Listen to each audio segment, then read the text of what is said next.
እንዳልወይስ ካዳሽ ምዕራባ አርማዲውላ ኪሩቴ ያምን ማሩቴ በስማፈርካ ነቢቃረ መሽከ አይወን ወኑ አጀዲዋን ቤተ እስራኤል ባጋላው ምዝማ ቃሪ በእምሮ አሜን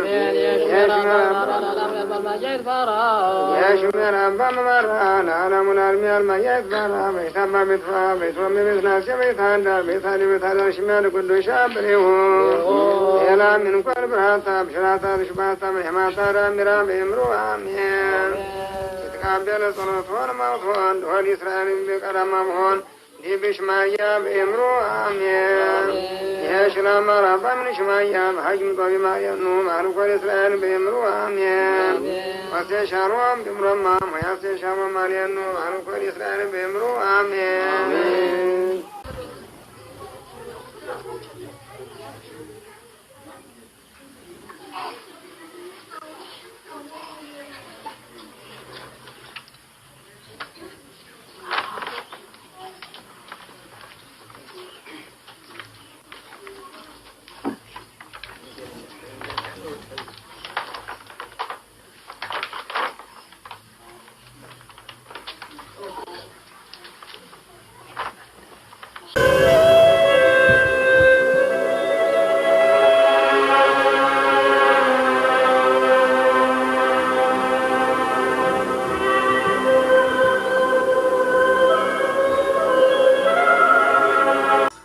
Centuries, scattered reports told of Jewish tribes living beyond the mythical Sambatyon River, of a remote African land inhabited by the 10 lost tribes of Israel. Of a remote African land inhabited by the 10 lost tribes of Israel. To their Christian neighbors, this world of fire and hot iron seemed like black magic. Persecuted, regarded with suspicion, the Jews were labeled Falashas. The word means wanderers, landless. I don't like to be called Falasha. It means you're a foreigner. Go away from here. When they called me Falasha, I was very hurt. Falasha is an obscenity. They had no respect for us. As it had for Jews elsewhere, adversity hardened their will. Religious leaders established strict rules of conduct to insulate the Jews from their Christian neighbors. Our forefathers erected a barrier. It was forbidden to enter the house of a Christian, to eat with a Christian, to drink the water of a Christian. Because of this, we survived. And the morrow after, they entered into Caesarea. And Cornelius waited for them and had called together his kinsmen and near friends. And as Peter was coming in, Cornelius met him and fell down at his feet and worshipped him. But Peter took him up, saying, "Stand up. I myself also am a man." And as he talked with him, he went in and found many that were come together. And he said unto them, "Ye know how that it is an unlawful thing for a man that is a Jew to keep company or come unto one of another nation." Our forefathers erected a barrier. It was forbidden to enter the house of a Christian, to eat with a Christian, to drink the water of a Christian. Because of this, we survived. Ye know how that it is an unlawful thing for a man that is a Jew to keep company or come unto one of another nation. Our forefathers erected a barrier. It was forbidden to enter the house of a Christian. Ye know how that it is an unlawful thing for a man that is a Jew to keep company or come unto one of another nation. Our forefathers erected a barrier. It was forbidden to enter the house of a Christian, to eat with a Christian, to drink the water of a Christian.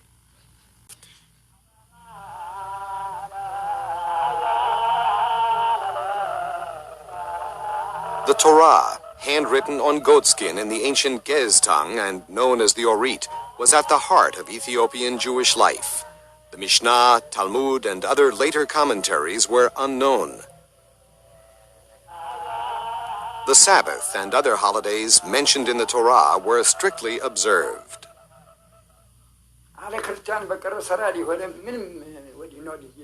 On Friday we bathed. On Saturday, we prayed in the synagogue. We all wore clean white clothes. On Shabbat in Ethiopia, no one cooked or lit fires. It was a day of rest. We went according to the Torah. What was written in the Torah was what we did. For that reason, the Passover Seder and holidays like Lag BaOmer, Hanukkah, and Purim that came into being after the destruction of the Second Temple were foreign.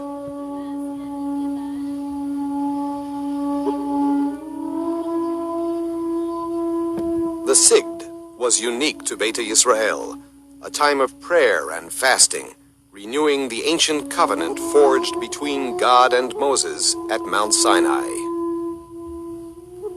On this day, the Jews of Ethiopia dared to dream of Jerusalem.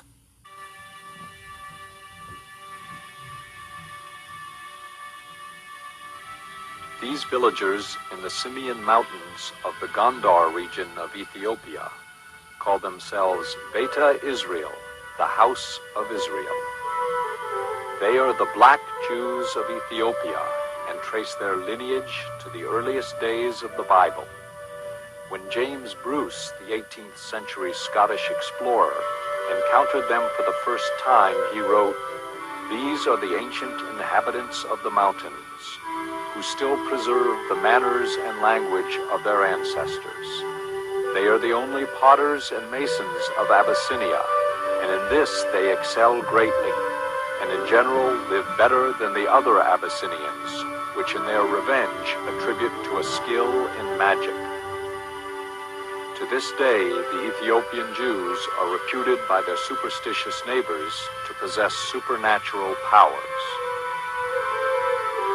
In Ethiopia and much of Africa, smithing is associated with sorcery. The Falashas, as the chief practitioners of this craft, are viewed suspiciously by other Ethiopians, who fear the Falashas can cast an evil eye or Buddha upon them. After the Ethiopian Jews lost their independence in a series of wars in the 16th and 17th centuries, they were banned from owning land and branded Falasha, or outcasts. Since that time, the Ethiopian Jews have relied on their skills as metal workers, weavers, and potters for their economic survival. How the Falashas acquired their metallurgical expertise is not really known. Possibly they learned from Yemenite Jews who crossed the narrow straits of the Red Sea to trade and live in early Ethiopia. Living in isolation for centuries, the Falashas thought they were the only surviving Jews in the world. Jacques Beitlovich was among the first European Jews to work for the preservation of the Falashas. Deeply impressed with their devotion to Judaism, he wrote, "They adore a God of life, of righteousness and justice. Always in their thoughts, he inspires them with hope in a future of universal peace and harmony. In praying, they raise their souls to the infinite.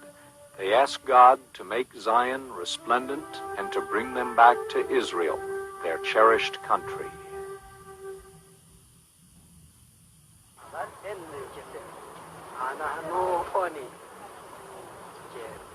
The Keses are the Ethiopian Jewish holy men. They take the responsibility for preserving and transmitting the law and traditions of the people from generation to generation.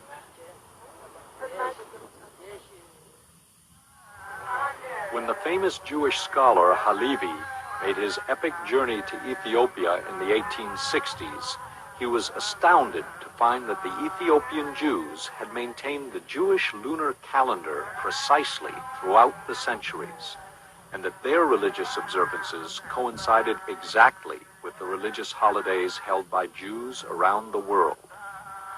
In fact, he discovered an ancient Jewish people strictly observing the tenets of the Torah, the bedrock of the Jewish faith. The people prayed in Gaiz, an ancient Semitic language now almost extinct, and today only used in religious services.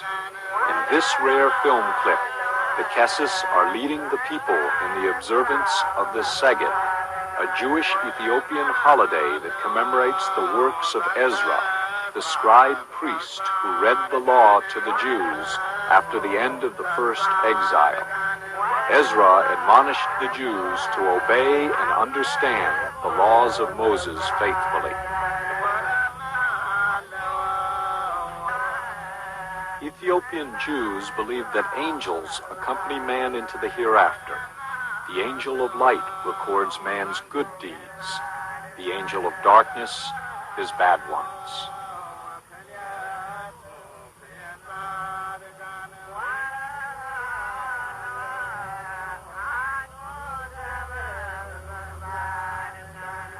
The Ethiopian Jews highly revere Moses and have developed their own remarkable liturgical work called The Death of Moses, which is read during funeral services. The greatest bond between God and man in Ethiopian Jewish thought is the Sabbath. Its observance is considered the delineation between good and evil, between heaven and hell.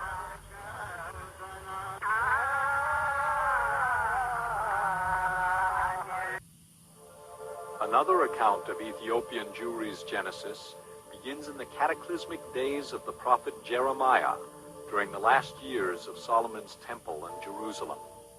Jeremiah warned the people that they would be scattered like straws that passed in the desert if they did not renounce their ungodly ways.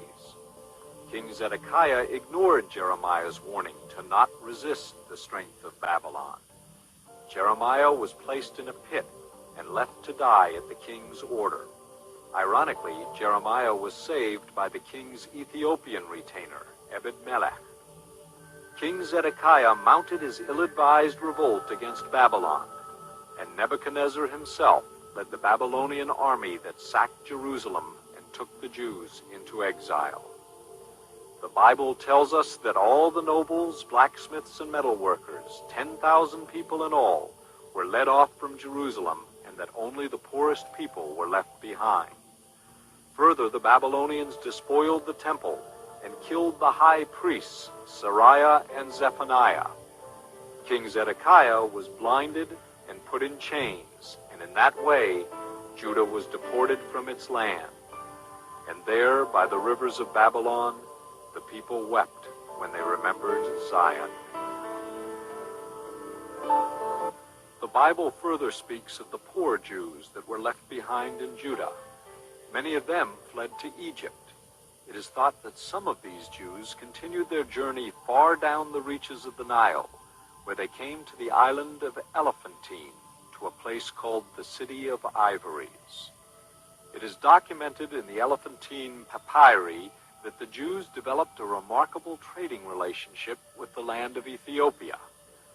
Using the Nile as a highway, war elephants, ivory, spices, and gold passed through Elephantine on the way north to Alexandria and the Mediterranean. The Elephantine Jews grew rich and powerful. They built the first temple outside of Jerusalem and formed a militia known as the Jewish Force, which was charged with protecting Egypt's southern frontier. Elephantine was also the sacred island of the Egyptian deity Canub, whose sacred beast was the ox. But when the Jews persisted in sacrificing these animals during their rituals, in revenge, the Egyptian priests, in league with the Persian commander of the city, destroyed the Jewish temple in 411 BC.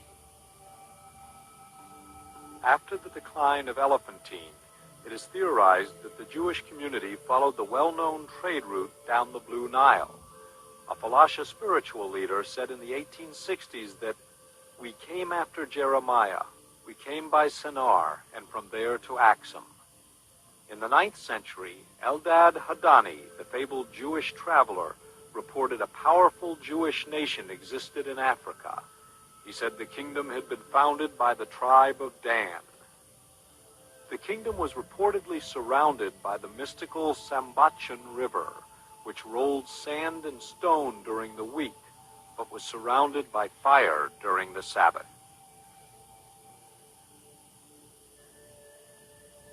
likely, it is thought that once in Ethiopia, the Elephantine Jews mingled with the Ethiopian Igao people, thus introducing Judaism into Ethiopia.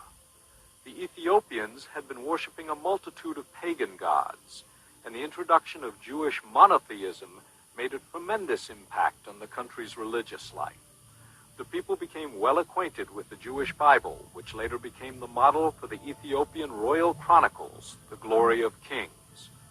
Thus, the Ethiopian Jews became a hybrid of the Elephantine Jews and the African Agao people. They retain the military aspect of the Elephantine Jews and are thought to have come into the service of Axum. The Ethiopian Orthodox Church succeeded in converting the Aksumite royal family to Christianity in the 4th century. Prometheus, a shipwrecked Greek, is credited with winning over the emperor to the church. The Ethiopian Church is remarkable in its devotion to the Jewish laws of the Bible.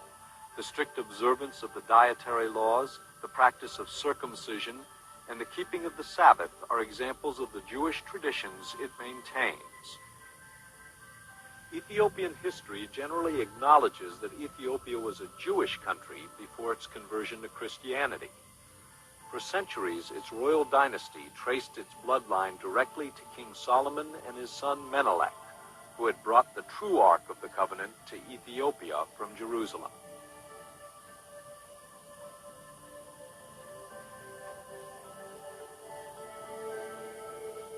Ethiopia itself is mentioned several times in the Bible.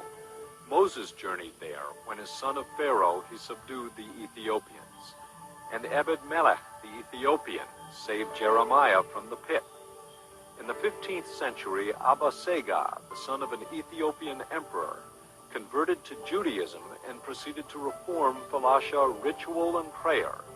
He also introduced the Christian practice of monasticism. Jewish monks became a fixture of Falasha life and retained great influence over the Falashas into the beginning of the 20th century. The most important of the Ethiopian emperors was Caleb, who in the 6th century AD conquered the Jewish king of Arabia, Abu Duwas. With this victory, the area now known as Yemen came under Ethiopian control. This enabled Axum to control the lucrative Red Sea trade to India and the Orient, and to accumulate vast wealth. Another spoil of victory were the Yemenite Jews, expert metal workers and arms makers, who were carried off to Ethiopia by the victorious Caleb. Some historians theorize that in these Yemenite Jewish prisoners are to be found the true origins of Ethiopian Jewry. Meanwhile, the Judaized Agao were appointed by the Ethiopian emperors to protect the western borders of Ethiopia. This region controlled the trade routes to Egypt and the gold-producing area of Gojam.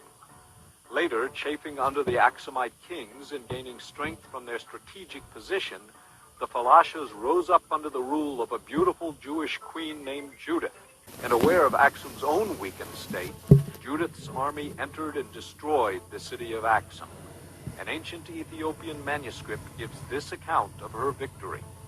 First, she destroyed the palace and church built by Abraha. Then the stelae, which were constructed by the Greek craftsmen, were broken by her hammers. Judith ruled for 40 years. In the wake of Judith's rule, a new Jewish dynasty called Zagwe took the reins of Ethiopia's power in the 10th century AD. The explorer James Bruce wrote that the first 5 Zagwan kings were Jewish. They traced their nobility directly to Moses and his Ethiopian wife. After the Zagwe relinquished control of the throne to their Christian relations, the Jewish Ethiopians maintained their own independent kingdom in the Ethiopian highlands. Not until the 16th century did the Falashas begin to lose their hard-won independence. The Christian Ethiopian kings, fortified with Portuguese firearms and infused with the murderous spirit of the Inquisition brought by Jesuit missionaries, began to overwhelm the Jews. In a last terrifying battle, the Jewish King Gideon chose death rather than to submit to baptism. Eventually, a backlash against the Jesuits, led by the Ethiopian Orthodox Church, saw to the execution and banishment of the Portuguese missionaries who almost succeeded in destroying both the Jews and the native Ethiopian church. Regardless, the Falashas received a crippling blow to their economic and political independence, a blow from which they would never recover. By the time James Bruce arrived in the late 1700s, the Jewish population had declined to less than 500,000 people. With the accession of King Theodore to the throne in the mid-1800s, Ethiopia gained its greatest ruler since Caleb. Theodore subdued his rivals and united the country under his strong centralized rule. The Ethiopian Jews saw Theodore's success as a prelude to the coming of the Messiah, and led by some of their religious leaders, they attempted to emigrate to Palestine, decades before the birth of Zionism in Europe. Sadly, their dream ended in disease and starvation. Also during Theodore's reign, Henry Stern and other Protestant missionaries based in London devoted themselves to converting Ethiopia's Jews to Christianity. Stern told the Falashas that Judaism was a dead religion and the Jews of the world had accepted Christianity. Stern was eventually imprisoned by Theodore when he gravely insulted the emperor during a royal audience. A British army was sent to rescue Stern and his fellow missionaries. General Napier led the English expeditionary army that defeated Theodore at the Battle of Magdala, where Theodore took his own life rather than face the disgrace of capture.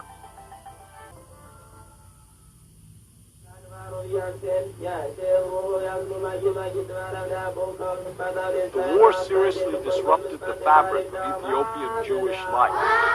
In its aftermath, the people clung to their traditional crafts. But the combination of missionary work and economic exploitation over the decades had decimated the population. This woman is preparing some of the distinctive dark Ethiopian clay for pottery work. The Falasha women do not use the potter's wheel in their labors, and the items they produce are highly prized articles of Ethiopian life. The men operate handmade looms that weave cotton thread into cloth.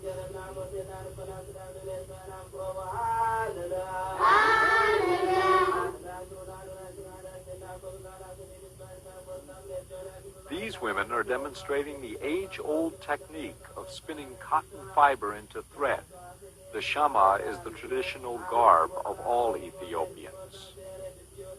The closely knit Ethiopian Jewish community is strongly held together by the people's deep spiritual faith.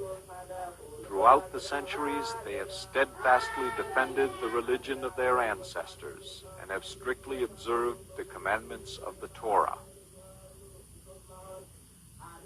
The weekly Sabbath ceremony is a keystone of their religion, and the Falashas believe that nothing can vie in its importance to the human soul. Ethiopian Judaism has evolved greatly in the past 4 decades. The greatest innovation has been the introduction of Hebrew into Falasha society and ritual. The teaching of Hebrew is today banned in Ethiopia, and numerous Hebrew teachers have been tortured and killed for their efforts.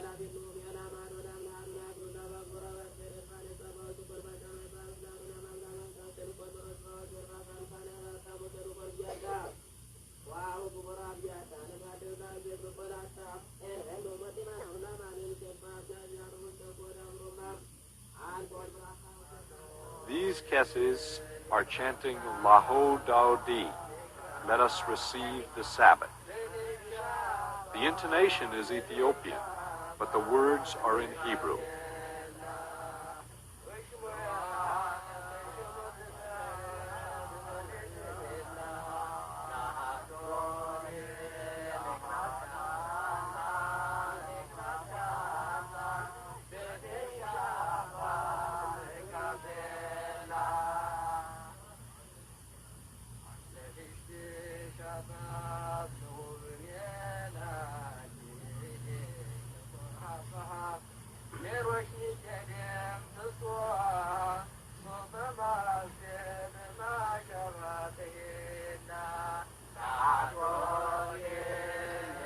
Another important theme in the prayers of the Falashas concerns the redemption of Israel. One prayer reads, "Do not separate me, O Lord, from the chosen, from the light, from the splendor. Let me see, O Lord, the light of Israel, and put me with thy people Israel."